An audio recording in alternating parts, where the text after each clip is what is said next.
ጤና ይስጥልን የከበረ ሰላምታችን በመላው ዓለም ሆናችሁ ቃል ስፖርት ዩቲዩብ ቻናላችንን ለምትከታተሉ ውድ አድማጮቻችን ሁሉ ይድረስ ብለናል። ከእናንተ ከሆነው ቃል ስፖርት ዩቲዩብ ቻናል ለዚህም ሰዓት መርጠን ያሰናዳላችሁን ስፖርታዊ ጥንቅሮች እንዲሁ በቅደም ተከተል እያጋራናችሁ ቆይታ የምናደርግ ይሆናል።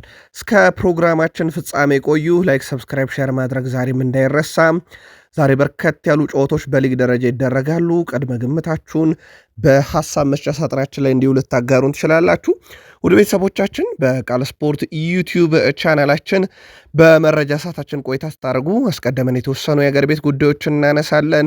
በባህር ማዶ ዛሬ በትልቁ ከሚጠበቁ ጨዋታዎች ውስጥ አንደኛው በተለይም በላሊጋ ባርሴሎና መሪነቱን የሚያጠናክርበት ጨዋታ ነው።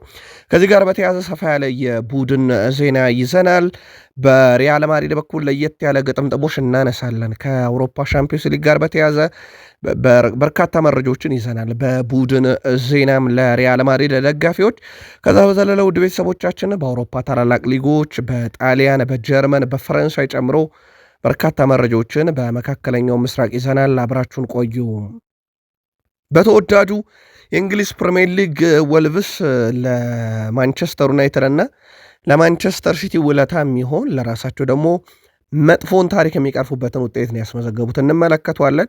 የኡናይ ኤምሬ ቡድን 6 ጨዋታ አልፎታል ማሸነፍ ከተሳነው።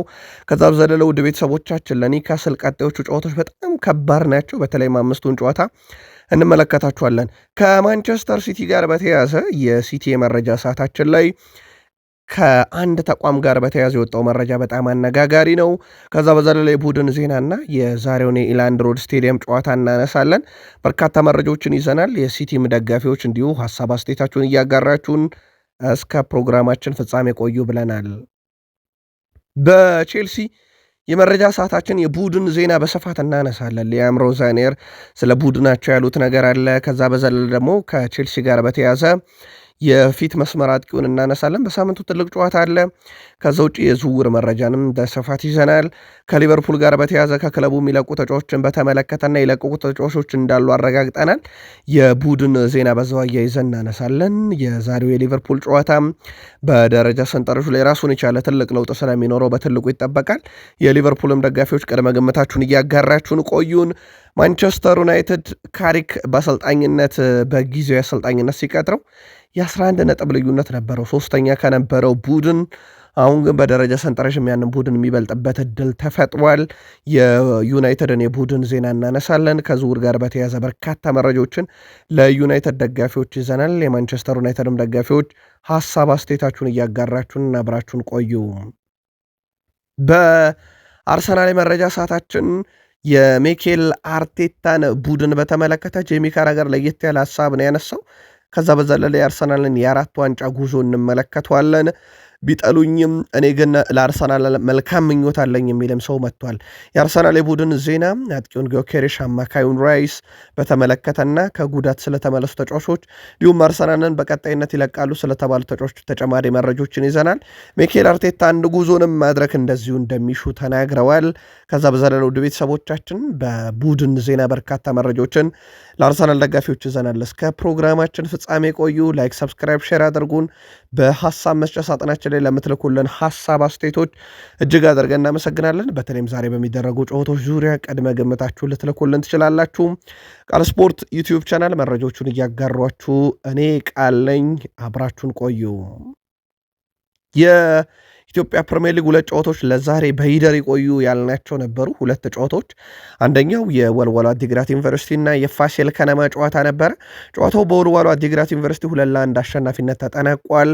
ለወልዋሎ ሁለቱን ግቦች ኤፍሬም ኃይለማርያም 68ኛው ደቂቃ ላይ፣ ኮኒ ሐፊዝ 92ኛው ደቂቃ ላይ አስቆጥሯል። ለፋሲል ከነማ ጃቢር ሙሉ ነበረ 40ኛው ደቂቃ ላይ ገቢ ያስቆጠረው፣ ግን ቡድኑን ከሽንፈት አልታደገም። ውጤቱን ተከትሎ ወደ ቤተሰቦቻችን ፋሲል ከነማ በ33 ነጥብ 4ኛ ደረጃ ላይ ሲሆን ወልዋሎ አዲግራት ዩኒቨርሲቲ ማሸነፉን ተከትሎ ነጥቡን 21 አድርሶ 19ኛ ደረጃ ላይ እንደዚሁ መቀመጥ የቻለበት ነው። ሌላኛው መርሃ ግብር አርባ ምንጭ ከተማ ባህር ዳር ከተማን 2-0 በሆነ ውጤት ያሸነፈበት ነው።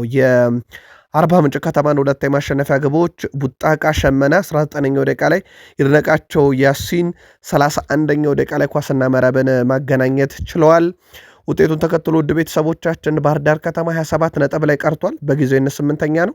አርባ ምንጭ ከተማ ማሸነፉን ተከትሎ የደረጃ ሰንጠረዥ ለውጥ ባያመጣም ነጥቡን ግን 16 አድርሶ 20ኛ ደረጃ ላይ አሁንም ተቀምጧል። ዛሬ አንድ ጨዋታ ይደረጋል። በ21ኛ ሳምንት በሐዋሳ ዩኒቨርሲቲ ሐዋሳ ከተማ ከሲዳማ ቡና የመጨረሻው ጨዋታ ይሆናል። በአውሮፓ የመረጃ ሰዓታችን ትላንትና ከነበሩ ጨዋታዎች ውስጥ አንደኛው በስፔን ላሊጋ የ26ኛ ሳምንት መርሃ ግብር ሌቫንቴ ዲፖርቲቮ አላቬዝን 2-0 በሆነ ውጤት ድል አድርጓል። የሌቫንቴን ሁለት የማሸነፊያ ግቦች ኢስፔኖ 88ኛውና 97ኛው ደቂቃ ላይ ባለቀ ደቂቃ ያስቆጠራቸው ሁለት ግቦች ሌቫንቴን ባለድል ያደረጉት። ዛሬም ይቀጥላል የስፔን ላሊጋ 26ኛ ሳምንት መርሃ ግብር ሪዮ ቫይካኖ ከአትሌቲኮ ቢልባኦ፣ ባርሴሎና ከቪላሪያል፣ ማሎርካ ከሪያል ሶሴዳድ እና እንደዚሁም ሪያል ኦቪድ ከአትሌቲኮ ማድሪድ የሚያደርጓቸው ጨዋታዎች ዛሬ በትልቁ ይጠበቃሉ። የ26ኛ ሳምንት የስፔን ላሊጋ መርሃ ግብሮች ዛሬ ከሚደረጉ ጨዋታዎች የባርሴሎናና የቪላሪያልን ጨዋታ እንመልከተው። ይህ ጨዋታ በትልቁ ይጠበቃል። በኢትዮጵያን ሰዓት አቆጣጠር ዛሬ አመሻሽ 12 ሰዓት ከ15 ደቂቃ ሲል የሚጀምር መርሃ ግብር ነው። ባርሴሎና በዚህ ውድድር ዓመት 30 ድል 2 አቻ 7 ሽንፈት ገጥሞታል። ቪላሪያል በዚህ ውድድር ዓመት እንደ አጠቃላይ 17 ድል 5 አቻ 14 ሽንፈት ገጥሞታል። በካምፕ ኑ የሚደረግ መርሃ ግብር ነው። የመጨረሻዎቹን 5 ጨዋታዎች በሁለቱም ክለቦች መካከል ብንመለከት በባርሴሎና በኩል ከመጨረሻ 5 ጨዋታ 3 ድል 2 ሽንፈት ገጥሞታል። በቪላሪያል በኩል ካለፉት 5 ጨዋታ 3 ድል 1 አቻ 1 ሽንፈት ነው ያስተናገደው። በእርስ በርስ ግንኙነት የመጨረሻዎቹን 4 ግንኙነቶች ከተመለከትን ባርሴሎና 2ቱን ሲያሸንፍ ቪላሪያል 2ቱን አሸንፏል። እንደ አጠቃላይ ባርሴሎና 35 ጊዜ ቪላሪያልን ሲረታ 12 ጊዜ ቪላሪያል ረቶ 10 ጊዜ አቾቷል። በነገራችን ላይ ዛሬ ባርሴሎና ድል የሚያደርግ ከሆነ የነጥብ ልዩነቱን ከተከታዩ ሪያል ማድሪድ በ4 ማራቅ ይችላልና ትልቅ ጨዋታ ነው። በትልቁ ይጠበቃል። ቅድመ ግምታችሁን በቃል ስፖርት ዩቲዩብ ቻናል በሀሳብ መስጫ ሳጥናችን ላይ እንዲሁ ልታጋሩን ትችላላችሁ። በቡድን ዜና ፍራንኪ ዲዮንግ ዛሬ የለም። የዛሬ ቪላሪያል ጨዋታ ብቻ አይደለም ውድ ቤተሰቦቻችን፣ የአትሌቲኮ ማድሪድ የኮፓ ዴላሬ የመልስ ጨዋታን ጨምሮ የቢልባኦ የላሊጋ ጨዋታ፣ የአውሮፓ ሻምፒዮንስ ሊግ የመጀመሪያ ዙር ጨዋታ፣ የሴቪያ ጨዋታ፣ የአውሮፓ ሻምፒዮንስ ሊግ የመልስ ጨዋታና በላሊጋ የሪዮ ቫይካኖ ጨዋታዎች በሙሉ ያመልጡታል። እንደ አጠቃላይ ወደ 7 ጨዋታዎች ፍራንኪ ዲዮንግ በጉዳት ምክንያት ያመልጠዋል። ዛሬም እንግዲህ በቡድኑ ወሳኙን ተጫዋች ሳይዝ ነው ጨዋታ የሚያደርገው ማለት ነው። በተለይም ሁለቱ ከኒካስል ዩናይትድ ጋር የሚደረጉ የአውሮፓ ሻምፒዮንስ ሊግ ጨዋታዎች ያመልጡታል። በዚሁ ግን የአውሮፓ ሻምፒዮንስ ሊግ እና ባርሴሎናን ካነሳን ውድ ቤተሰቦቻችን በባርሴሎና በኩል ፍጻሜ እስኪደርሱ ድረስ ፓሪስ ሰን ዠርሜን፣ ቼልሲ፣ ሊቨርፑል፣ ሪያል ማድሪድ፣ ማንቸስተር ሲቲ፣ ባየር ሙኒክን አይገጥሙ። ፍጻሜ ከደረሱ ከነኚህ አንዳቸውን የመግጠም ዕድል ሊኖራቸው ይችላል። እስከዛ ግን አንዳቸውን የማይገጥሙምና ልክ እንደ አርሰናል ሁሉ ቀለል ያለው ምድብ አካባቢ ያለው ክለብ ሌላኛው ባርሴሎና ነው። በዚሁ የሪያል ማድሪድን እንቀጥል። ሪያል ማድሪድ ከሲቲ ከደረሰው በኋላ ግጥምጥሞሾቹ ነገርዩ ብዙ አነጋጋሪ እንደነበረ ይታወቃል። ከዚህ ጋር በተያያዘ ሁለቱ ክለቦች 15 ተገናኝተዋል። 5 የሪያል ማድሪድ አሸነፈ፣ 5 የሲቲ አሸነፈ፣ 5 ያቸወጡ 29 ግብ አስቆጥሯል ሲቲ ለሪያል ማድሪድ። ሪያል ማድሪድም በተቃራኒው 29 ሲቲ ላይ አስቆጥሯል። እርስ በርሳቸው 29 ተቆጣጥረዋል። በአውሮፓ ታላላቅ ክለቦች መካከል የሚደረገው ፉክክር የሚለይበት ሰዓት ደርሷል እያሉ ይገኛሉ። ምክንያቱም ይሄኛው ጨዋታ የአሸናፊነቱን ቁጥር ወደ አንደኛው ክለብ እንዲያጋድል ማድረጉ ስለማይቀር ማለት ነው። ሁለት ጨዋታ ስለሆነ አንድ አሸናፊ ስለሚፈጠር ማለት ነው። ግን የሁለቱ ክለቦች የእርስ በርስ ግንኙነት ካሁኑ እያነጋገረ ይገኛል። ሪያል ማድሪድ በአውሮፓ ሻምፒዮንስ ሊግ አሁንም ከሲቲ ከደረሰው በኋላ በጣም አስገራሚ ነገር ውድ ቤተሰቦቻችን ቲቦት ኮርቷ እና አንቶኒ ሩዲገር የቀድሞ የቼልሲ ተጫዋቾች ናቸው። በቼልሲ መለያ በፕሪሚየር ሊግ ሲቲን ከገጠሙበት ይልቅ ሪያል ማድሪድ መጥተው በተቃራኒው ሲቲን የገጠሙበት ይበልጣልና ቲቦት ኮርቷ እና ቶኒ ሩዲገር በፕሪሚየር ሊግ ያልገጠሙትን ሲቲ አሁን በላሊጋ ከመጡ በኋላ ግን በተቃራኒው በብዙ ጊዜ ተፋልመውታል። እንዳጠቃላይ ከ2019 በኋላ ለ13ኛ ጊዜ ነው የሚፋለሙት። ጄሮና ነው ከዛ በኋላ 10 ጊዜ የፕሪሚየር ሊግ ክለቦች የደረሰው። ሲቲ ለ13ኛ ጊዜ እንግዲህ ከሪያል ማድሪድ ጋር ይጫወታል። ከዛ በዘለለ ውድ ቤተሰቦቻችን በአውሮፓ ሻምፒዮንስ ሊግ እግር ኳስ ታሪክ ውስጥ ለ5 ተከታታይ ዓመት ሁለቱ ቡድኖች ሲገናኙ የማድሪድና የሲቲ ለመጀመሪያ ጊዜ ይሆናል ማለት ነው። ትላንት የዕጣ ማውጣት ድልድሉ ከወጣ በኋላ በርካታ ግጥምጥሞሾች ይፋ እየተደረጉ ነበር። ኬሊያን ምባፔ ያው በዚህ ሳምንት በጉዳት የለም፣ ግን የመጀመሪያ ዙር ጨዋታ በቤርናቤው ሲደረግ ይገኛል ተብሎ ነው የሚጠበቀው ሪያል ማድሪድን ወክሎ። ከዛ በዘለለ ውድ ቤተሰቦቻችን በዛ ጨዋታ ላይ በነገራችን ላይ በቤርናቤው የመጀመሪያ ዙር ጨዋታ ሲደረግ ቪኒሺየስ ጁኒየር፣ ዲያን ሁይሰን፣ ኦሪዮል ቹዋሚኒ እና አልቫሮ ካሪየርስ በጣም መጠንቀቅ አለባቸው። ቢጫ ካርድ ካዩ የኢታዱ ጨዋታ የሚያመልጣቸው ይሆናል። ስለዚህ ጉዳት ሲደመር ቅጣት ስጋት ሊሆን ይችላል። እስከዛ ሰዓት ድረስ ግን ውድ ቤተሰቦቻችን ጁድ ቤሊንግሃም፣ ዳኒ ሴባዮስ እና ኤደር ሚሊታው ይመለሳሉ የሚሉ ጥያቄዎች እየወጡ ነበር። ቢያንስ የመጀመሪያ ዙር ጨዋታ ላይ እነኚህ ተጫዋቾች ለሪያል ማድሪድ ግልጋሎት አይሰጡም እና ሪያል ማድሪድ በኩል እንደዚህ አይነት የጉዳትና የቅጣት ስጋቶች አሉ ማለት ነው። ጥሩ የሚባለው ዜና ዛሬ ሮድሪ ከጉዳት አገግሞ ከቡድኑ ጋር ልምምድ ሰርቷል። ምናልባትም የዚህ ሳምንት ጨዋታ በላሊጋ ሊገኝ ይችላል ተብሎ ይታሰባል። ይሄ ጥሩ የሚባለው ዜና ነው በሪያል ማድሪድ በኩል። ሪያል ማድሪድ 100 ጨዋታዎችን ላደረገው አርዳ ጉለር ምክንያት ለፌነርባቼ ተጨማሪ የ2 ሚሊዮን ዩሮ ተጨማሪ ክፍያዎችን ይከፍላሉ። ተጫዋቹ በቡድኑ በጣም ጥሩ ጊዜን እያሳለፈ ነው። ቀጣይ እንደሱ የሚጠበቅ ተጫዋች አለ በኮሞ ቤት የሚገኘው አሁን በሴስክ ፋብሬጋሱ ቡድን ኮሞ የሚገኘው ኒኮ ፓዝ በቀጣይነትም የሪያል ማድሪድ ተጫዋች እንደሚሆን ተረጋግጧል። ለዚህም የዝውውር ሂሳብ ያወጣሉ። ማርካም አረጋግጦታል። ውሳኔው ተወስኗል። በቀጣይ ልክ ባርሴሎና ከላማሲያ ታዳጊዎችን እንደሚያፈራ ሁሉ ሪያል ማድሪድ ደግሞ በተቃራኒው ታዳጊዎችን እያሰባሰበ ይገኛል። አርዳ ጉለር፣ ኤንድሪክ፣ ፍራንኮ ማስታንቱኖ ለዚህ ማሳያ ነበሩ። አሁን ደግሞ ኒኮ ፓዝ ቀጣይ ይመጣል። ሪያል ማድሪድ በዚህ መንገድ ራሱን እያጠናከረ ይገኛል። ከሪያል ማድሪድ ጋር በተያያዘ በቀጣይ መረጃ ሰዓታችን ተጨማሪ ጥንቅር ይዘን እንመጣለን። በጣሊያን አንድ መርሃ ግብር ነበረ ውድ ቤተሰቦቻችን፣ ትላንትና የነበረ ይሄ ጨዋታ በፓርማና በካግላሪ መካከል የነበረ ጨዋታ ነው። ጨዋታው 1-1 በሆናቸው ውጤት ተጠናቋል።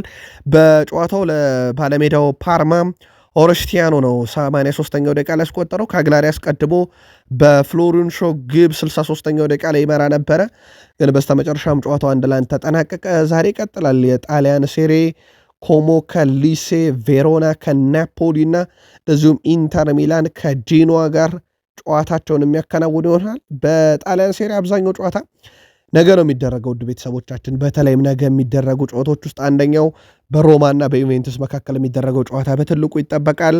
በዚህ ዓመት የወጥነት ጥያቄ የተነሳበት ሮማ አሰልጣኙን ሁሉ ሊያሰናበትበት ከሚችለው ጨዋታዎች ውስጥ አንደኛው ነው እየተባለ ነበረ።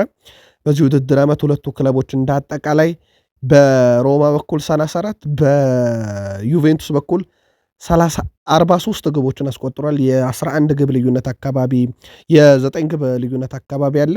የሁለቱ ክለቦች ፍልሚያ በጣሊያን ሴሬ ነገ ይጠበቃል። በጀርመን ቡንደስሊጋ ኦግስቦርግ ትላንትና ኮሎኝን 2-0 በሆነ ውጤት ድል አድርጓል። ሪቤሮ 55ኛው ደቂቃ ላይ ካሉድ መሩይስ 95ኛው ደቂቃ ላይ ያስቆጠሯቸው ግቦች ናቸው ለኦግስቦርግ ለባለሜዳው ቡድን 3 ነጥብ ያገኙ ዘንድ በጣም የረዱ ግቦችን ያገኙት። ከዛ በዘለለ ዛሬ በርከት ያሉ ጨዋታዎች ይደረጋሉ። ሆፈኔም ከሴንት ፓውሊን፣ ቦሩሲያ ሞንቹግላድባክ ከዩኒየን በርሊን፣ ወርደር ብሬመን ከሃይደኔም፣ ባየር ሌቨርኩሰን ከሜዝ ይጫወታሉ። ምሽት 11 ሰዓት ከ30 ሲል ምሽት 2 ሰዓት ከ30 ዛሬ ቦሩሲያ ዶርትመንድ ከባየር ሙኒክ ጨዋታቸውን የሚያደርግ ይሆናል። የጀርመን ደር ክላሲካ ነው። አንደኛና ሁለተኛ ሆኖ መገናኘታቸው ደግሞ ዛሬ ትልቅ ግምት እንዲሰጥ ያደረገ ጨዋታ ነው። በእርግጥ የሁለቱ ደርቢ በጀርመን ትልቁ ደርቢ እንደሆነ ይታወቃል። ከዚህ ጋር በተያያዘ ተጨማሪ መረጃዎችን በዚህ ጨዋታ ዙሪያ እናንሳ። ዶርትመንድ ሲግናል ኢዱና ፓርክ ስቴዲየም ላይ ጨዋታው የሚደረገው። ዶርትመንድ በዚህ ዓመት 20 ድል 10 አቻ 6 ሽንፈት ገጥሞታል። በባየር ሙኒክ በኩል በዚህ ውድድር ዓመት 31 ድል 3 አቻ 2 ሽንፈት ገጥሞታል። በእርስ በርስ ግንኙነታቸው ብንመለከት ውድ ቤተሰቦቻችን የመጨረሻ 4 ግንኙነታቸው ላይ ባየር ሙኒክ 1 ያሸንፏል፣ ዶርትመንድ 1 ያሸንፏል፣ 2 ያቻ ወጥቷል። በታሪክ ካየን ደግሞ ባየር ሙኒክ 68 ጊዜ ዶርትመንድን ረቷል። ዶርትመንድ 34 ጊዜ ብቻ ነው ባየር ሙኒክን የረታው፣ 37 ጊዜያቸው ወጥቷል። የመጨረሻ 5 ግንኙነት ዶርትመንድ 3 ድል 1 አቻ 1 ሽንፈት፣ ባየር ሙኒክ በመጨረሻ 5 ጨዋታ 4 ድል 1 አቻ ብቻ ነው የወጣውና የሁለቱ ክለቦች ፍልሚያ ዛሬ ይጠበቃል። በሁለቱ ክለቦች መካከል ያለው የነጥብ ልዩነት አሁን ላይ 8 ነው። ምናልባት ዶርትመንድ ካሸነፈ የነጥብ ልዩነቱን ማጥበብ ይችላል። የ8 ነጥብ ልዩነቱን ወደ 5 ዝቅ ማድረግ ይችላል። ባየር ሙኒክ ካሸነፈ ግን የዋንጫው ነገር እያበቃለት የሚመጣ ይሆናል ማለት ነው። ቅድመ ግምታችሁን በቃል ስፖርት ዩቲዩብ ቻናል በሀሳብ መስጫ ሳጥናችን ላይ ጻፉልን። በፍራንስ ውድ ቤተሰቦቻችን አንድ ተጠባቂ ጨዋታ ነበረ። የስትራስቡርግና የመሪው ሌንስ ጨዋታ ነው። ሌንስ በጣም ትልቅ ነጥብ ነው የጣለው። ትላንትና ከስትራስቡርግ ጋር ያደረገው ጨዋታ አንድ ለአንድ ተጠናቋል። ለስትራስቡርግ ለማደኛው ፓን ቺሊ 18ኛው ደቂቃ ላይ አስቆጠረ። ለሌንስ ሳንጋሬ ነው 62ኛው ደቂቃ ላይ ያቸነቷን ግብ ያስቆጠረውና መሪነቱን መረከብ የሚችሉበትን ለሰዓታትም ቢሆን እድል አመልጧቸዋል። በዚህም መሰረት ፓሪስ ሰን ዠርሜን የነጥብ ልዩነቱን የሚያሰፋበት ትልቅ እድል በፍራንስ ሊጋ ተፈጥሮለታል። በተለይም ዛሬ ጨዋታ ስላለ ማለት ነው። ስታድ ሬኒስ ከቱሉዝ ምሽት 1 ሰዓት፣ ሞናኮ ከአንገርስ ምሽት 3 ሰዓት፣ ሊሃቨር ከፓሪስ ሰን ዠርሜን ያው ፓሪስ ሰን ዠርሜን ከሜዳ ውጭ ወጥቶ የሚያደርገው ጨዋታ ነው። ምሽት 5 ሰዓት ከ05 ደቂቃ ሲል ይጀምራል። ፓሪስ ሰን ዠርሜን የሚያሸንፍ ከሆነ የነጥብ ልዩነቱን አስፍቶ የፍራንስ ሊጋ ወደ ዋንጫው በጣም የሚቀርብበት ይሆናል። በሳውዲ ፕሮ ሊግ ትላንትና በርከት ያሉ ተጠባቂ ጨዋታዎች ነበሩ። በተለይም በሳውዲ ፕሮ ሊግ ከአልሂላል እና ከአልሸባብ ጨዋታ ጋር በተያዘ በትልቁ ሲጠበቅ ነበረ። ጨዋታው 8 ግብ አየንበት። አልሂላል 5-3 አሸነፈ። ካኖ 19ኛው ደቂቃ ላይ አልብሆሊ የቀድሞ የአልሂላል ተጫዋች ነው። በእርግጥ አሁን ለአልሸባብ እየተጫወተ በራሱ መረብ ላይ ኩሊባሊ 45ኛው ደቂቃ ተጠናቆ በጭማሪ ሁለተኛው ደቂቃ ላይ ማንዳሻ 48ኛው ሊዮናርዶ 52ኛው ደቂቃ ላይ ነው አምስቱን ግቦች ለአልሂላል ማስቆጠር የቻሉት። ዋንጫውን በቀላሉ ለአልናስር እንደማይተዉት ያሳዩበት ጨዋታ ነበረ ማለት ይቻላል። ሌላኛው የአልኢታድ ጨዋታ ነበረ። አልኢታድ ካሌጅን በዳኔሎ የ52ኛ ደቂቃ ግብ 1-0 አሸንፎ ጨዋታው ላይ እንግዲህ የነጥብ ብዛቱን 42 አድርሷል። አልኢታድ ግን በዋንጫ ፉክክር ውስጥ አለ ተብሎ የሚጠበቅ ቡድን አይደለም። ያው ለአልሂላል ግን ድሉ በጣም ወሳኝነት አለው። 58 ነጥብ ላይ ደርሰው በሶስተኛ ደረጃ ተቀምጠዋል። በዋንጫ ፉክክር ውስጥም አሁንም ይቀጥላሉ። በዛሬው ዕለት አልናስር ቀሪውን ጨዋታ ያደርጋል። የአራተኛ ሳምንት ካሸነፈ መሪነቱን መረከብ ይችላል። አሁንም ሁለተኛ ነው። በአልአህሊን የተበለጠው። በአልናስር በኩል ዛሬ አልፋያን ነው ከሜዳ ውጭ የሚገጥመው። የሮናልዶ ቡድን ዘንድሮ 29 ድል አለው። አልፋያ ተጋጣሚ 7 ድል ብቻ ነው ያለው። ግልጽ ልዩነት አለ በሁለቱ ክለቦች መካከል። በእርስ በርስ ልዩነት እንኳን ብናይ የተገናኙበትን 20 ጨዋታ አልናስር 15ቱን ረቷል። 4 ጊዜያቸው ወጥቷል። 1 ጊዜ ነው አልፋያ አልናስርን ያሸነፈው የሮናልዶን ቡድን። በመጨረሻ 4 ግንኙነታቸው 4ቱንም አልናስር አሸንፏልና አልናስር ወደ መሪነቱ መምጣት ይችላል። ካሸነፈ የነጥብ ብዛቱን 61 ማድረስ ይችላል። በውጤት ደረጃ ማለት ነው። የአልአህሊ የነጥብ ብዛት 59 ስለሆነ አንደኝነቱን መረከብ ይችላል። ሲያርሰበን ክርስቲያኖ ሮናልዶ እና እነ ሳዲዮ ማኔ፣ ጆዋ ፍሌክስ ዛሬ ትልቅ ስራ የሚጠብቃቸው ምሽት ይሆናል። በዚሁ የሮናልዶ መረጃ እንቀጥል። ሮናልዶ መጫወት እስከፈለገ ድረስ ለገዛው ክለቡ 25 በመቶ ለገዛው ክለቡ አልሜሪያ መጥቶ መጫወት ይችላል እየተባለ ነው። ይህን ያሉት ሰው አሰልጣኙ ናቸው። ፖርቱጋላዊ ኮከብ ክርስቲያኖ ሮናልዶ የስፔኑን ክለብ አልሜሪያ 25 በመቶ እንደገዛ ይታወቃል። ስለ ግዢ አስተያየታቸውን የሰጡት የአልሜሪያ ዋና አሰልጣኝ ሩቢ ሮናልዶ ለአልሜሪያ ቢጫወት ድንቅ ነበር የሚሆነው ብለዋል። ነገር ግን ይህ ጥያቄ እሱ መመለስ ያለበት ነው። አልሜሪያ የራሱ ክለብ ስለሆነ መወሰን ይችላል ብለዋል። አክሎም ሮናልዶ መጫወቱን መቀጠል ከፈለገ እጃችንን ከፍተን እንቀበላለን። አሰልጣኙ ማንም ቢሆን በዚህ ጥርጥር የለኝም፣ ማንም ሰው የሮናልዶ መጫወት በአልሜሪያ ይደግፋል እያሉ ይገኛሉ። ሮናልዶ ግን የክለብ ግዢው በዚህ ብቻ ይቆማል ተብሎ አይታሰብም። እስከ ዩናይትድ ድረስ ስሙ እንደተነሳ ይታወቃል። በእርግጥ ምክንያቱን ነግረናቸዋል። በርካታ ክለቦችን ግን በተለያዩ ሊጎች በአሜሪካ ሜጀር ሊግ ሶከር ጨምሮ እንዲሁ ይገዛል ተብሎም ይጠበቃል። የአሜሪካ ሜጀር ሊግ ሶከርን ካነሳን በማርች 5 ቀጣይ ወር ማለት ነው፣ ከነገ ጀምሮ ቀጣይ ወር እንደሚጀምር ይታወቃል። የማርች ወር ማለት ነው። በማርች 5 ውድ ቤተሰቦቻችን የአሜሪካ ሜጀር ሊግ ሶከር አሸናፊው ኢንተር ማያሚ በዋይት ሃውስ ይከትማል። በዋይት ሃውስ ኦፊሻሊ አቀባበል ይደረግላቸዋልም ተብሏል። እዛ እንደሚዘጋጅ ፕሮግራም ተረጋግጧል። የመረጃ ምንጮችም እንዳመለከቱት ከሆነ የአርጀንቲና ተወካዮችም እንግዲህ በሊዮኔል አንድሬስ ሜሲ በኩል ይወከላሉ ማለት ነው። በማርች 5 ቀጠሮ ተይዟል ማለት ነው። ምናልባት ከሮናልዶ በኋላ ሜሲ በዋይት ሃውስ ይገኛል ተብሎ እንደዚሁ ይጠበቃል። ከዶናልድ ጄ ትራምፕ ጋር አላየነውም ሜሲን እስከዛሬ ድረስ። ምናልባት ለመጀመሪያ ጊዜ ኦፊሻሊ ልንመለከታቸው እንችላለን። ማርች 5 ቀጠሮ ተይዟል። በዋይት ሃውስ ኢንተር ሚያሚ ዋንጫውን ይዘው ይገኛሉ። በአውሮፓ አንድ መረጃ እናንሳና ወደ እንግሊዝ ፕሪሚየር ሊግ መረጃችን እንሸጋገራለን። ቦዶ ጊልሜትን እናንሳ ውድ ቤተሰቦቻችን። ቦዶ ጊልሜት በነገራችን ላይ በአሁኑ ሰዓት ላይ ከቀሩት 16 የአውሮፓ ሻምፒዮንስ ሊግ ክለቦች ከ12 በላይ የሚሆኑት ስቴዲየሞቻቸው ከቦዶ ጊልሜት ከተማ ነዋሪ በላይ ይይዛሉና በጣም አስገራሚ ነው። አሁን ቦዶ ጊልሜት ታዲያ ወታደር ቀጥረዋል። ወደ ቤተሰቦቻችን ወታደር የቀጠሩበት ምክንያት ተጫዋቾቹ እንዲጠበቁ አይደለም። በአውሮፓ ሻምፒዮንስ ሊግ ጉዟቸው ምክንያት የአእምሮ ድጋፍ እንዲያገኝ እንዲሰጣቸው ወይም ደግሞ እንዴት ነው እንዲያነቃቃቸውና ጥንካሬን እንዲያስተምራቸው ነው ወታደሩ ተብሏል። ስለዚህ ቡድኑ ቀጣይ የሚገጥመውን የአውሮፓ ሻምፒዮንስ ሊግ ተጋጣሚ ጫናዎች ለመቋቋም እንደዚህ አይነት ቅጥር ያስፈልጓል ተብሏል። አትሌቲኮ ማድሪድን የረታ፣ ሲቲን የረታ፣ ኢንተርን የረታው ቡድን ወታደር ቀጥሯል ማለት ነው። ስለዚህ ወታደሩ ያበረታታቸዋል፣ ጥንካሬ እንዲሰማቸው ያደርጋል። ቀጣይ ተጋጣሚያቸው ስፖርቲንግ ሊዝበን ነው። ካሸነፉ የአርሰናልና የባየር ሌቨርኩሰንን አሸናፊ ይገጥማሉ። በጣም ቀላል የሚባል ጨዋታ በአውሮፓ ሻምፒዮንስ ሊግ የለም። እንደውም ትላንትና አንዳንድ አድማጮች ተመልካቾቻችን ቦዶ ጊልሜት በቀላል ቡድን በያዝ መልካም ነው የሚሉ ምላሾችንም ሲያደርሱን ነበር። ለማንኛውም ቦዶ ጊልሜት ወታደር ቀጥሯል፣ ተጫዋቾቹን የሚያበረታታ። ውድ ቤተሰቦቻችን ቃል ስፖርት ዩቲዩብ ቻናላችን ላይ ትገኛላችሁ። ከሀገር ቤት እስከ ባህር ማዶ የተመራረጡ ስፖርታዊ ጥንቅሮችን እያጋራናችሁ እንገኛለን። ከተወዳጁ የእንግሊዝ ፕሪሚየር ሊግ ብቻ ወዳገኘናቸው የዕለቱ ጥንቅሮቻችን ሻገር በዩቲዩብ ገጻችን ላይ የምትገኙ ዛሬ በሚደረጉ ጨዋታዎች ዙሪያ ቅድመ ግምታችሁን፣ ሐሳብ አስተያየታችሁን እያጋራችሁን እስከ ፕሮግራማችን ፍጻሜ አብራችሁን ቆዩ። ወልቭስ ትላንትና ድል አድርጓል። ውድ ቤተሰቦቻችን ወልቭስ ሞሊኒክስ ላይ የኡናይ ኤምሬውን 3ኛ ደረጃ ላይ የሚገኘውን ቡድን ነው ያውም 2-0 በሆነ ውጤት ድል ያደረጉት። የወልቭስን 2 ግቦች ጆ ጎሜዝ 61ኛው ደቂቃ ላይ፣ ሮድሪጎ ጎሜዝ ደግሞ 98ኛው ደቂቃ ላይ አስቆጥሯል። ያው በርከት ያሉ ፖርቱጋላውያን የሚጫወቱበት ቡድን እንደሆነ ይታወቃል። ወልቭስ ትላንትናም ያው ነው በግብ አስቆጣሪ ደረጃ የተመለከትናቸው። ወልቭስ በነገራችን ላይ ትላንትና ማሸነፉ ሰርፕራይዝ ያደርጋል። አስቶን ቪላ መሆኑ ግን ሰርፕራይዝ አያደርግም። ምክንያቱም ባለፉት 5 የሞሊኒክስ ጨዋታ 4ቱን ወልቭስ ነው ያሸነፈው። ለአስቶን ቪላ በሞሊኒክስ ባለፉት 5 ጨዋታ ትልቁ ውጤት 2023-24 ላይ አቻ የወጡት ውጤት ነው። ስለዚህ ወልቭስ አስቶን ቪላን ማሸነፉ ብዙ ሰርፕራይዝ አያደርግም።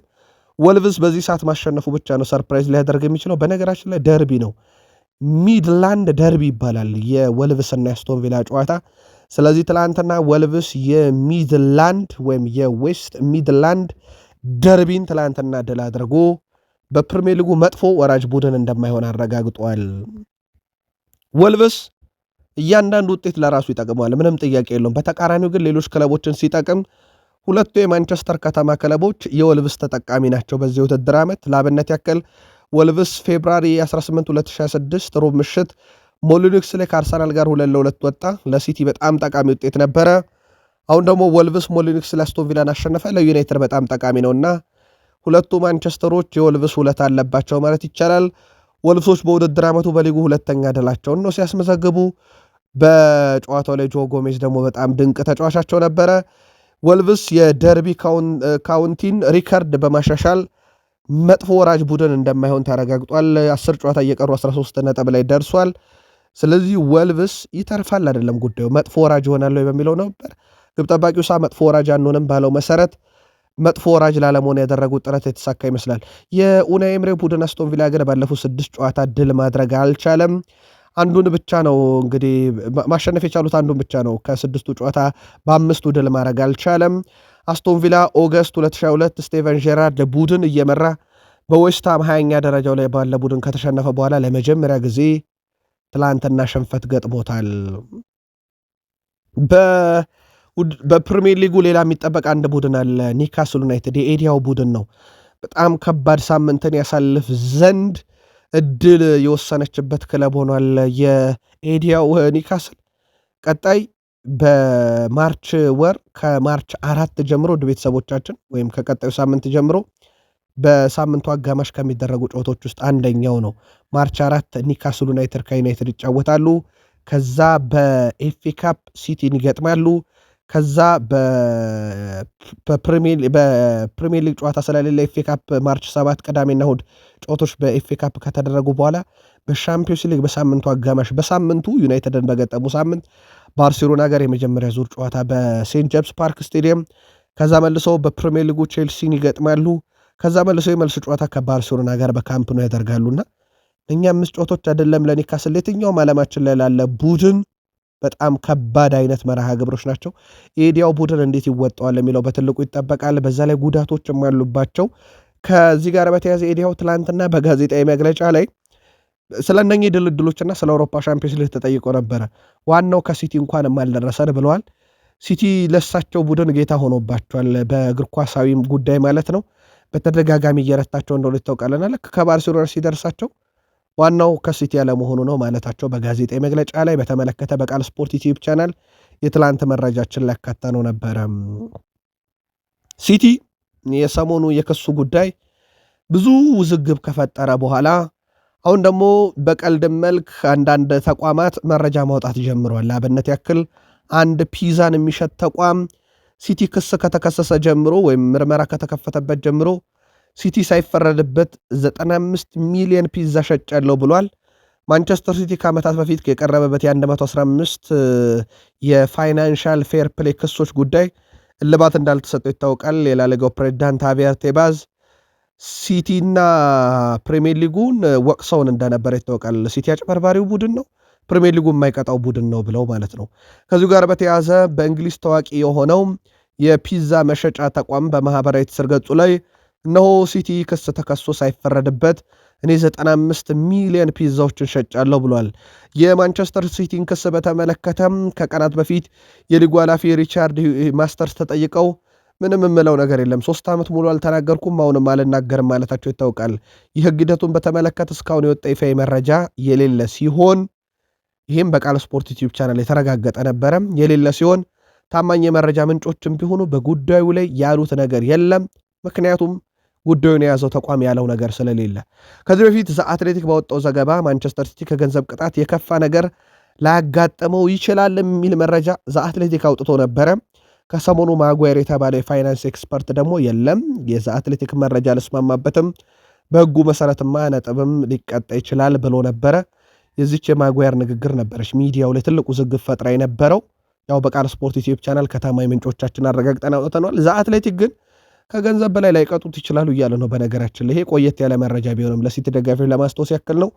ያም የሆን ከሆነ ደግሞ ለሲቲ ብዙ የሚቸግረው ነገር አይሆንም። የነጥብ ቅጣቱ ደግሞ ምናልባትም ሲቲን ከዋንጫ ውጭ ሊያደርገው ይችላል እንጂ 0 ነጥብ ላይ የሆነው አመቱ ሲጀመር ከተነገረው ሲቲ ለመትረፍ ስለሚጫወት ነገሩ በሲቲ በኩል ምላሽ ለመስጠት ጥሩ አጋጣሚ ሊፈጥርለት ይችላል ተብሎ ይጠበቃል። ጄሬሚ ዶኩ ከጉዳት እንደተመለሰ ለሲቲ ደጋፊዎች ትላንትና በቃል ስፖርት ዩቲዩብ ቻናል ፌብራሪ 28 አርብ ምሽት በሰራንላችሁ ዘገባ ደርሰንላችሁ ነበረ። የጄሬሚ ዶኩ ከጉዳት መመለስ ጥሩ ቢሆንም ግን የመጫወቻ ቀኑን በተመለከተ ያው ፔፕ ጋርዲዮላ ገና አልታወቀም ብለዋል። ዛሬም ሊጫወት የሚችልበት እድል ሊኖር ይችላል በሚል ማለት ነው እንወሰናለን ብለዋል ጨዋታው ሲደርስ። በነገራችን ላይ በፕሪሚየር ሊጉ በጣም ስኬታማው ድሪብለር ጄሬሚ ዶኩ ነው። አሁን ላይ 62 ደርሷል። በ2025/26 ሳላ ኩዱስ የዌስትሃሙ ኩዱስ የቶትናሙ ኩዱስ 52 አለው። ያንኩቡ ሚንታ 49 አለው። በዚህ ውድድር ዓመት በነገራችን ላይ ድሪብል ሞክረው አብዛኛው የተሳካባቸው የሞርጋን ሮጀርስ ነው። 71 ሞክሮ አልተሳካለትም። ጃክሰን 61 ጊዜ ሞክሯል። ጃረድ ቦውን 59 ጊዜ ድሪብል ለማድረግ ወይም ተጫዋቾች ሸውዶ ለማለፍ ሞክሯል። የጄሬሚ ዶኩን ያክል ግን ቅልል የሚለው የፕሪሚየር ሊግ ተጫዋች የለም። ያው ድሪብለር ነው፣ ፈጣን ተጫዋች ነው፣ ይታወቃል። በሲቲ ቤት ያው ጉዳቱ ነበር እንዳልኳችሁ። ዛሬ ይጫወት አይጫወት ፔፕ ጋርዲዮላ አላረጋገጡም፣ ግን ከጉዳት ተመልሷል። በዚሁ የኢላንድ ሮድ ስቴዲየሙን ጨዋታ እናንሳው። ነገ በአርሰናልና በቼልሲ መካከል የሚደረገው ጨዋታ ላይ የራሱ የሆነ ተጽዕኖ ሊያሳድር የሚችል ውጤት ሊመዘገብበት ይችላል። ኢላንድ ሮድ ስቴዲየም ስለሚደረግ ሊድስን እናስቀድም። 8 ድል ብቻ ነው በዚህ ዓመት ያለው። 12 አቻ 10 ሽንፈት ገጥሞታል። በሲቲ በኩል 29 ድል አለው በዚህ ውድድር ዓመት፣ 6 አቻ 7 ሽንፈት ገጥሞታል። ሊድስ በመጨረሻ 5 ጨዋታ በ3ቱ ተከታታይ አቻ ነው የወጣው። ሁለቱን አንድ ለአንድ አንዱን 2-2 ከቼልሲም ጋር ጭምር ማለት ነው። ከዛ ውጭ አንድ አሸንፎ አንድ ተሸንፏል። በአርሰናል የተሸነፈው በሲቲ በኩል የመጨረሻ 5 ጨዋታ 5ቱንም ድል አድርጓል። ውድ ቤተሰቦቻችን ይሄ ደግሞ በሲቲ በኩል ያለውን ወቅታዊ ጥንካሬ ያሳያል። በእርስ በርስ ግንኙነታቸው ውድ ቤተሰቦቻችን ሲቲ የመጨረሻ 4 ግንኙነት 4ቱንም አሸንፏል። 47 ጊዜ ሲቲ በታሪክ ሊድስን አሸንፏል። ሊድስ 41 ጊዜ አሸንፏል። 18 ጊዜ አቻ ወጥተዋል። ዛሬ ሲቲ የሚያሸንፍ ከሆነ ከአርሰናል ጋር ያላቸው የነጥብ ልዩነት ወደ 2 ዝቅ ይላል። ነገ አርሰናል እስኪጫወት በእርግጥ ትክክለኛ የጨዋታ ቁጥሩ ዛሬ ሲቲ ሲጫወት የሚሞላ ይሆናል። ምሽት 2:30 ሲል ጨዋታው ይጀምራል። ከሰሞኑ በቃል ስፖርት ዩቲዩብ ቻናል ሊድስን በምሽት መግጠም ያለውን አደጋ ነግሬያችሁ ነበር። ሲቲ ያንን ይቀለብስ ሲሆነው የቅድመ ግምታችሁንም አጋሩን። ሊያም ሮዛኒየር 5 ውስጥ ስለመጨረስ ተጠይቀው ነበረ። ምንም አትጠራጠሩ ቼልሲ የአውሮፓ መድረክ ቡድን ነው ብለዋል። እሳቸው የአውሮፓ ሻምፒዮንስ ሊግ ቡድን ነው ብለዋል። ቡድኑን ስረከበው 8ኛ ደረጃ ላይ ነበረ። አሁን በተፎክር ደረጃ ላይ እንገኛለን ብለዋል። ይህ ክለብ በአውሮፓ ሻምፒዮንስ ሊግ መጫወት ግዴታ ነው እያሉ ይገኛሉ እሳቸው። ምክንያቱም ክለቡ ለአውሮፓ ሻምፒዮንስ ሊግ የተፈጠረ ብለዋል። እናም ቀሪ ጨዋታዎች አሉን። እነኚህን ጨዋታዎች ድል እያደረግን የአውሮፓ ሻምፒዮንስ ሊግ ትኬት መቁረጣችንን እናረጋግጥበታለን ሲሉ እንደዚሁ ተደምጠዋል። ከቼልሲ ጋር በተያዘ ውድ ቤተሰቦቻችን የጆዋ ፔድሮ ዝውውር ባለፈው ክረምት የተፈጸመ ዝውውር ነውና በዝውውሩ በግምገማው አሁን ቦርዱ በገመገመው ሂደት ለቀጣይ ዝውውር የጆዋ ፔድሮ ዝውውር እንደ ማሳያ ተደርጎ ተወስዷል ተብሏል። ብራዚላዊ አጥቂ በቼልሲ መልበሻ ክፍል ውስጥም ያለው ተቀባይነት በጣም በጥሩ ሁኔታ ክለቡን የቀየረበት መንገድ፣ ለክለቡ ያገለገለበት መንገድና ሜዳ ላይ የሚያሳያቸውን እንቅስቃሴዎች በብዙ ተወዷል። በመልበሻ ክፍል ውስጥ ከአንድሬ ሳንቶስ እና ከኢስታቪ ዊሊያን ጋር ያለው ቀረቤታ ደግሞ በጣም ልዩ የሚባል ነው። በነገራችን ላይ ከዚህ ጋር በተያዘ ውድ ቤተሰቦቻችን ተጫዋቹ እንግዲህ ይሄ ወቅታዊ ብቃቱን እሁድ ይፈልጉታል። ዊሊያም ሳሌባና ጋብርኤል ማጋሌሽ የተባሉ የፕሪሚየር ሊጉ ጠንካራውን ተከላካይ ክፍል ከፊት ለፊት የሚፋለም ይሆናል። ጨዋታው ኤሚሬትስ ላይ ነው የሚደረገው። ጆዋ ፔድሮ በቼልሲ በኩል በትልቁ እየተጠበቀ ይገኛል። ከዚህ ጋር በተያዘ ውድ ቤተሰቦቻችን በ2025/26 የሊግ ሬቲንግ መሰረት ሁስኮርድ የሳምንቱን ጨዋታ በተመለከተ የሳምንቱ ቼልሲና አርሰናል ጨዋታ ምርጥ 11 ሲመርጥ አብዛኛውን ከቼልሲ መምረጡ በርካቶችን አስገርሟል። ግብ ጠባቂ ከቼልሲን የመረጠው ሮበርት ሳንቼዝን፣ ይሄ የሁስኮርድ እንጂ የኛ አይደለም። ውድ ቤተሰቦቻችን ተከላካይ ፎፋናን ከማጋለሽ ነው ያጣመረው። ቀኝ ተመላላሽ ቲምበር ግራውን ለኩኮሪያ ሰጥቷል።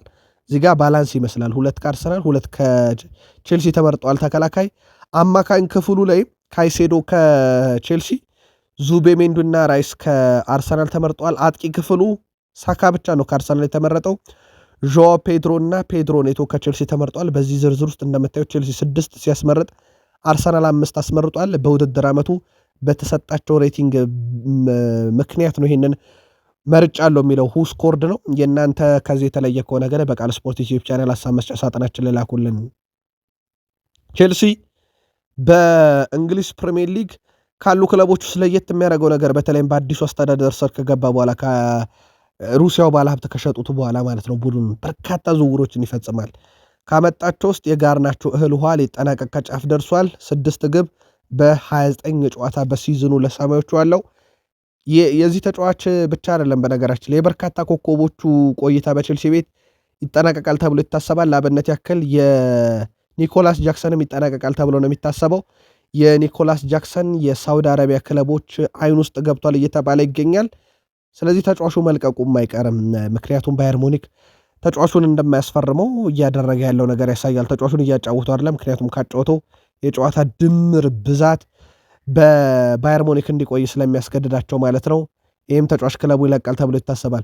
ምናልባት በቼልሲ የተጫወተውን ዲያጎ ኮስታን በተመለከተ ግን አንድ መረጃ በዚሁ እናክል። በቼልሲ መረጃ እኔን ከሱዋሬዝ አታነጻጽሩኝ ብሏል። ሱዋሬዝ በሊቨርፑል፣ ዲያጎ ኮስታ በቼልሲ የእንግሊዝ ቆይታቸው ኮስታ አታነጻጽሩኝ ብሏል። ምክንያቱም እኔ በቼልሲ መለያ የፕሪሚየር ሊግ ዋንጫ አለኝ ያውም 2 እና ከሱ ጋር እኔ ልወዳደር አይገባም እያለም ይገኛል። የሊቨርፑልን መረጃ እንቀጥል በዚሁ። ማማርዳሽቪሊ የሊቨርፑል 2ኛ ግብ ጠባቂ ነው። ቁጥር 1 ለመሆን አልሞ የመጣ በብቃትም ደረጃ ቁጥር 1 መሆን ይችላል የተባለ ነበረ። ግን በአሊሰን ቤከር ቦታው እንግዲህ ስለተያዘ ሊያገኘው አልቻለም። እናም ተጫዋቹ እንግዲህ በክለቡ የመቆየቱ ነገር በጣም አጠራጣሪ ሆኗልና የቋሚነት ዋስትና ቀጣይ ክረምት ላይ የማይሰጠው ከሆነ ክለቡ ሊለቅ ይችላል ተብሏል። ከሰሞኑ አንድ ተጫዋች ልቡ ሸፍቷል ብያችሁ ነበር። የሊቨርፑል የ19 ዓመቱ የመስመር አጥቂ ትሬንት ኮን ዶኸርት በቋሚ ዝውውር የኖርዌን ክለብ ሞልድን ተቀላቅሏል። ሊቨርፑል ከዝውውሩ 750,000 ፓውንድ ተቀብሏል። ሊቨርፑል በዝውውሩ ላይ ከሌላ ክለብ ዝውውር ወይም ክለቡ ሞልድ ከሸጠው ከዚህ ዝውውር የወደፊት ሽያጭ ላይ እንደዚሁ ተጨማሪ ክፍያዎችን ያገኛል። ዝውውሩ ትላንትና ተፈጽሟል። ሊቨርፑል ከዝውውር ጋር በተያያዘ አሌክሲስ ማካሊስተርን ጉዳይ ስጋት ውስጥ ነው እያለ ይገኛል። የስካይ ስፖርት ዘገባ ስካይ ስፖርት ይፋ ባደረገው መረጃ መሰረት የተጫዋቹ ስም ዳግም ከሪያል ማድሪድ ጋር ተነስቷል። በተለይም በቀጣይ የዓለም ዋንጫ ላይ ተጫዋቹ የሚያሳየው ብቃት ለዚህ ወሳኝነት ይኖረዋል እያለ ይገኛል። ከዚህ ጋር በተያያዘ ታዲያ አንቶኒ ጎርደን ስም ደግሞ በተቃራኒው ከሊቨርፑል ጋር እየተያዘ ነው። በሪያል ማድሪድ ማካሊስተርን የሚነጠቁ ከሆነ በገንዘቡ የኒካስል ዩናይትዱን ተጫዋች ጎርደንን ለማስፈረም ጥረት ያደርጋሉ ተብሎ ይታሰባል። ያው ትልቅ ወጪ ነው ሁለቱም የሚሆኑት ለሊቨርፑል ያው አንዱን ሸጡ አንዱን የማምጣት ይሆናል። ማካሊስተር ለሪያል ማድሪድ የመጫወት ህልም አለው የሚሉ መረጃዎችም በጎን እየወጡ ነው። ትላንትና የፍሎሪያን ቬርዝ ወኪል አንድ ቀን ለሪያል ማድሪድ ፍሎሪያን ቬርዝ ይጫወታል አለ። ውድ የቃል ስፖርት ዩቲዩብ ቻናል ቤተሰቦቻችን ከዛ በፊት የዶሚኒክ ሶቦስላይን ጉዳይ ሰምታችሁታል፣ በሃንጋሪው አሰልጣኝ። አሁን ደግሞ ስካይ ስፖርት የማካሊስተርም ነገር ለሊቨርፑል ስጋት ነው እያለ ነው። ቨርጅል ቫን ዳይክ አሁን ያለው ዋናው አስፈላጊ ነገር ውጤት ማስጠበቃችን ነው ብሏል። በተቀሩት ጨዋታዎች ላይ በጣም ወሳኝ እንቅስቃሴዎች አድርገን ውጤት ማስጠበቅ አለብን ብሏል። ባለፈው ቅዳሜና እሁድ በኖቲንጋም ፎረስት ጋር ያደረግነው ነገር በጣም አስቸጋሪ ነበር። ያ ግን በቀጣይ ጨዋታ ይደገም እያለ ነው። በኖቲንጋም ጨዋታ ላይ በተለይ በመጀመሪያ አጋማሽ ላይ የኛ ብቃት ጥሩ እንዳልነበረ ምንም ጥርጥር የለውም። ነገር ግን ጠንክረን ሰርተን ውጤት አግኝተናል። በቀጣይ ጨዋታዎችን መቀጠል አለበት ብሏል። ከዛሬው ተጋጣሚያቸው ዌስትሃም ዩናይትድ ጋር በተያያዘ ጨዋታውን ለማሸነፍ ነው ወደ ሜዳ የምንገባው። እያንዳንዱ ቡድን ጠንካራ ነው። በዚህ ሰዓት ሁሉም ቡድን የሚጫወትበት የራሱ ዓላማ አለው። ስለዚህ የትኛውም ጨዋታ ቀላል ሊሆን አይችልም። ዌስትሃም ዩናይትድን ለመግጠም ቡድኑ ዝግጁ ነው። እያንዳንዱ ጨዋታ ከግባችን አንጻር ነው የምንመለከተው ብሏል። ግባቸውም የአውሮፓ ሻምፒዮንስ ሊግ ትኬትን መቁረጥ መሆኑንም በዛ አያይዞ ተናግሯል። ሊቨርፑል ዛሬ አመሻሽ 12 ሰዓት ላይ ነው ከዌስትሃም ዩናይትድ ጨዋታውን የሚያደርገው። ሊቨርፑል በአንፊልድ ሮድ ስቴዲየም ነው ጨዋታውን የሚያደርገው። 22 ድል 7 አቻ 11 ሽንፈት በዚያ መገጥሞታል። በዌስትሃም ዩናይትድ በኩል 8 ድል 7 አቻ 15 ሽንፈት በዚህ ውድድር ዓመት ገጥሞታል። ሊቨርፑል በመጨረሾቹ 5 ጨዋታ 4ቱ ድል ናቸው። አንድ ሽንፈት በሲቲ 2-1 የተሸነፈው ነው። ዌስትሃም ዩናይትድ በዚህ ውድድር ዓመት ከመጨረሾቹ 5 ጨዋታ 2 ድል ብቻ ነው ያለው። ሁለታቸው ወጥቶ አንድ ጨዋታ ተሸንፏል። 83 ጊዜ ሊቨርፑል ሲረታ ዌስትሃም 29 ጊዜ ሊቨርፑልን ረቷል። 38 ጊዜ አቻ ወጥቷል። የመጀመሪያ ዙር ጨዋታ ለንደን ስቴዲየም ላይ ሊቨርፑል 2-0 አሸንፎ ነበር። እንዳጠቃላይ ከመጨረሻ 4 ጨዋታ ሊቨርፑል 4ቱንም ድል አድርጓል። ዛሬም ቅድመ ግምት ሊቨርፑል ወስዷል። ሊቨርፑል በተለይ ይህን ጨዋታ ድል የሚያደርግ ከሆነ ነጥቡን 48 አድርሶ ዩናይትድ እስኪጫወት ድረስ ነጥቡን ያስተካክላል ከአራተኛ ደረጃ ላይ ካለው ቡድንና በጣም ወሳኝ ጨዋታ ነው ለሊቨርፑል።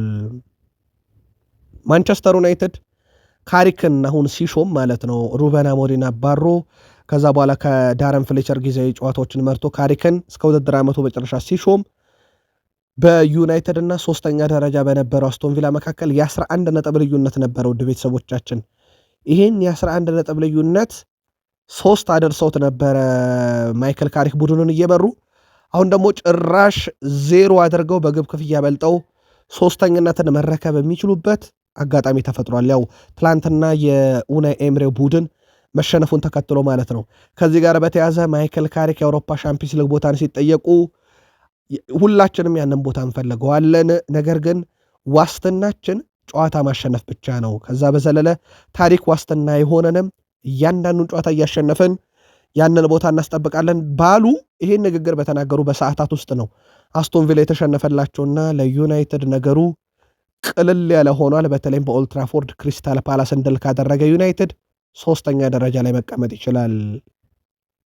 ዩናይትድ ከሜዳ ላይ ውጤቱ አንጻር እንደዚህ ከሆነ ከሰሞኑ ከፋይናንስ ጤናው አንጻር ጥሩ የሚባል ገቢን አግኝቷል። በእርግጥ በተወሰነ መንገድ ለሩበን አሞሪም የሚከፍለው ክፍያ እንዳለበት ይታወቃል። ከዛ በዘለለ ከተጫዋች ሽያጭ የሚጠበቀው ገንዘብ አለ። ትላንትና በራሽፈርድ ወኪልና በባርሴሎና ስፖርቲንግ ዳይሬክተር ዴኮ መካከል በጣም አዎንታዊ ድርድር ተደርጎ ተጫዋቹ በዛው በባርሴሎና ሊዘልቅ የሚችልበት እድል እንዳለ ከታወቀ በኋላ ዩናይትድ 30 ሚሊዮን ዩሮን እየጠበቀ ነው። አሁን ደግሞ ባርሴሎና ይችን 30 ሚሊዮን ዩሮ ለማስቀነስ የሚያደርገውን ጥረት በዩናይትድ በኩል ቢቀጥልም ዩናይትድ ግን ውድ ቤተሰቦቻችን በአውሮፓ እግር ኳስ ማህበር ትላንትና ይፋ በተደረገ መረጃ መሰረት ባለፉት 5 ዓመታት አጠቃላይ ወጪ የዩናይትድ በልጧልና ይህንን የሚያካክስበት የክረምት ዝውውር መስኮት እንዲሆናል ተብሎ ይጠበቃል። አንደኛው ከራሽፈርድ ሽያጭ የሚያገኘው ገንዘብ ነው።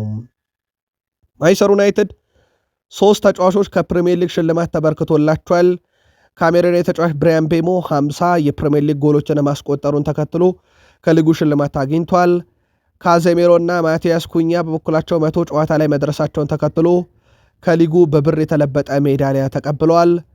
ሊጉ ተጫዋቾች የተወሰኑ ደረጃዎች ላይ ሲደርሱ እንደዚህ አይነት ስጦታዎችን እንደሚሰጥ በቃል ስፖርት ዩቲዩብ ቻናል በአንድ ወቅት ባደረስናችሁ መረጃ በስፋት አድርሰናችሁ ነበረ።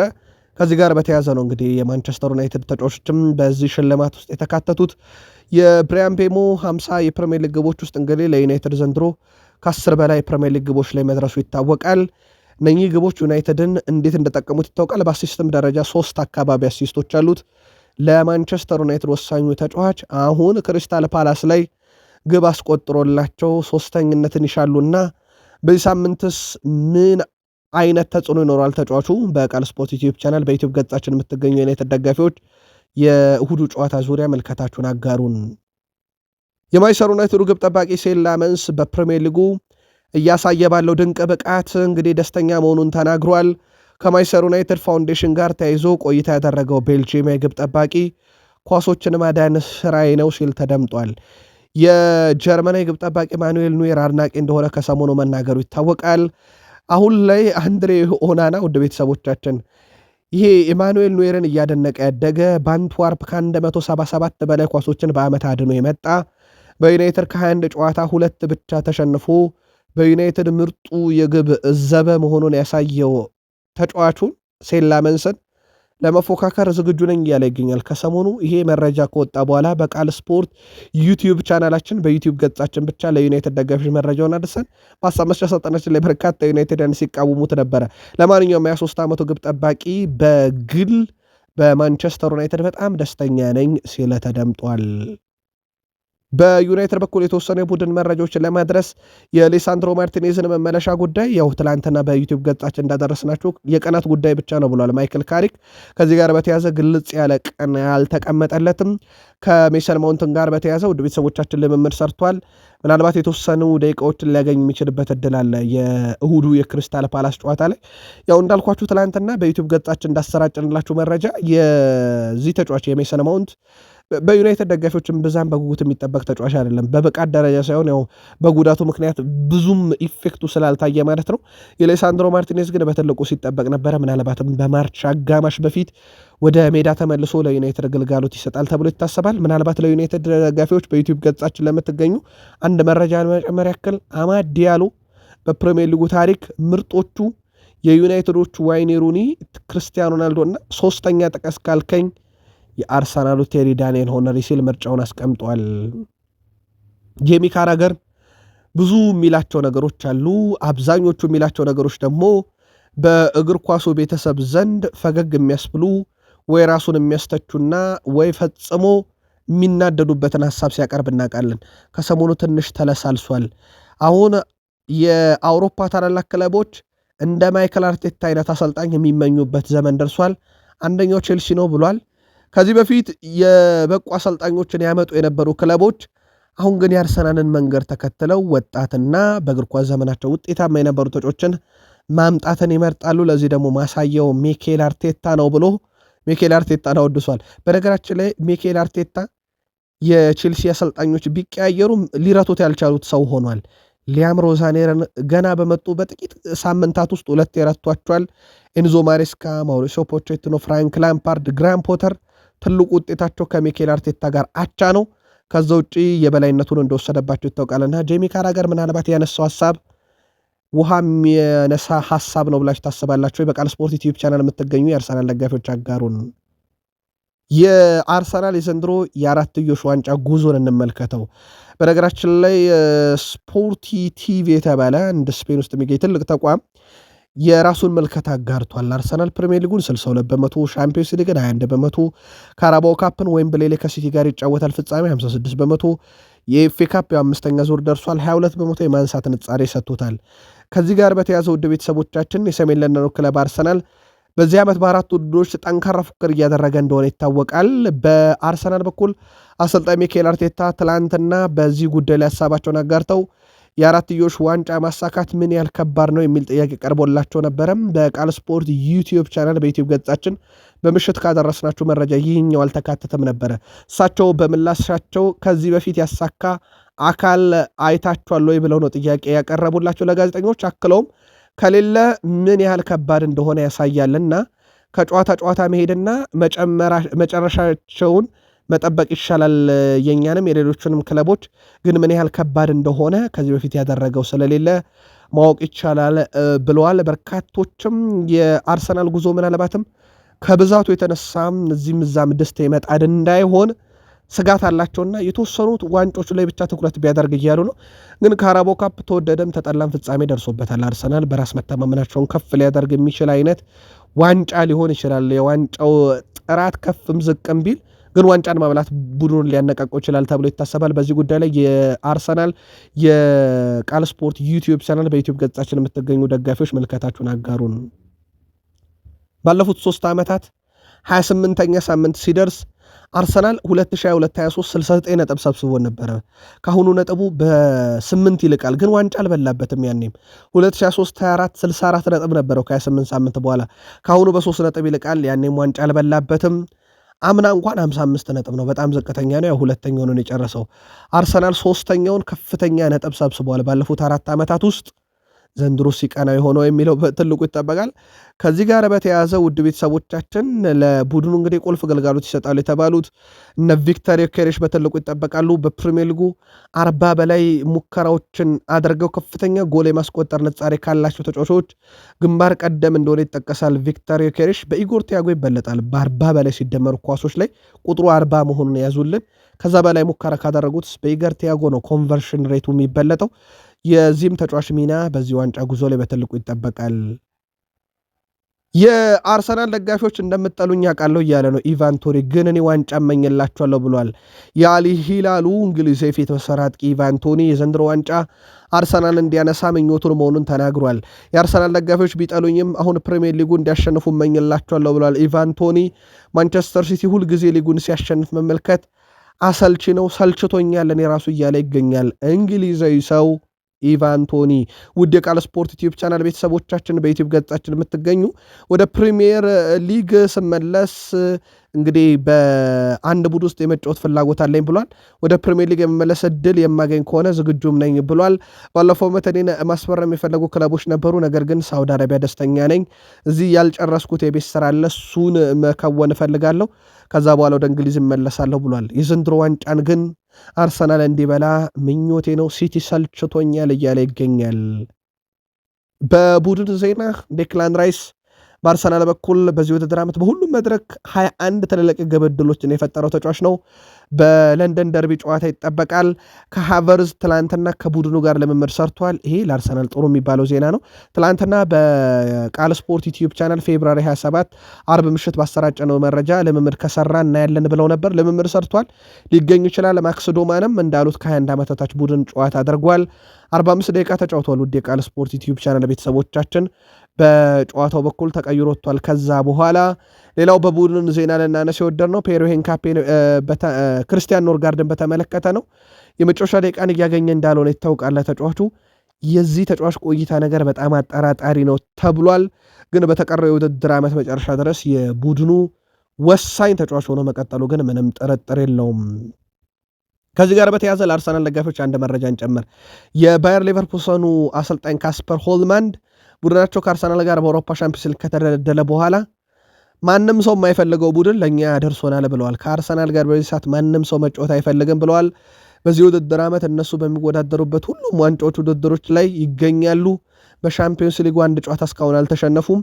ስለዚህ ማንም ሊደርሰው የማይፈልገው ቡድን ደርሶናል፣ ትልቅ ፈተና ነው ብሏል። ከሰሞኑ ስፖርቲንግ ዳይሬክተሩ ግን አርሰናል ቢደርሰን መልካም ነው፣ የቀድሞ ሁለት ተጫዋቾቻችንን እንፋለማለን።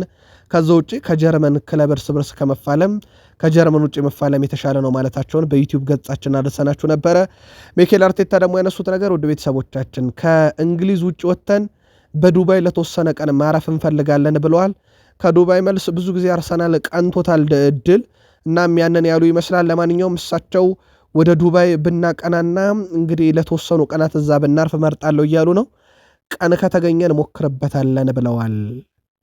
ዛሬ በእንግሊዝ ፕሪሚየር ሊግ በምሳ ሰዓት በርንማውዝ ከሰንደርላንድ፣ 12 ሰዓት በርንሌይ ከብሬንትፎርድ፣ ኒውካስል ከኤቨርተን፣ ሊቨርፑል ከዌስትሃም እንዲሁም ምሽቱ 2 ሰዓት ከ30 ሊድስ ከማንቸስተር ሲቲ፣ በጣሊያን ኮሞ ከሊቼ፣ ቬሮና ከናፖሊ፣ ኢንተር ከጄኖዋ፣ በጀርመን ቡንደስሊጋ ሞንቹግላድባ ከዩኒየን በርሊን፣ ሴንት ፓውሊን ከሆፈኔም፣ ባየር ሌቨርኩሰን ከሜዝ፣ ቨርደር ብሬመን ከሃይደንሄም፣ ዶርትመንድ ከባየር ሞኒክ፣ በፍራንስ ሊጋ ሬንስ ከቱሉዝ፣ ሞናኮ ከአንገርስ፣ ሊያቨር ከፒኤስጂ፣ በስፔን ላሊጋ ሪዮ ቫይካኖ ከአትሌቲኮ ቢልባኦ፣ ባርሴሎና ከቪላሪያል፣ ማሎርካ ከሪያል ሶሴዳድ፣ ኤስፓኞል ከአትሌቲኮ ማድሪድ ይጫወታሉ። ቅዳሜ ዘና ፈታ በሉልን ብለናል። ለምትደግፏቸው ክለቦች መልካም እድላቸው በግብ የተንበሸበሸም ጭምር ይሆንላችሁ። ቃል ስፖርት ዩቲዩብ ቻናል መረጃዎችን እያጋሯችሁ እኔ ቃል በዩቲዩብ ገጻችን ላለፉት ጥቂት ደቂቃዎች ቆይታ አደረገን። በቀጣይ መረጃ ሰዓት እንገናኛለን። ላይክ፣ ሰብስክራይብ፣ ሼር ማድረግ እንዳይረሳ። አበቃ።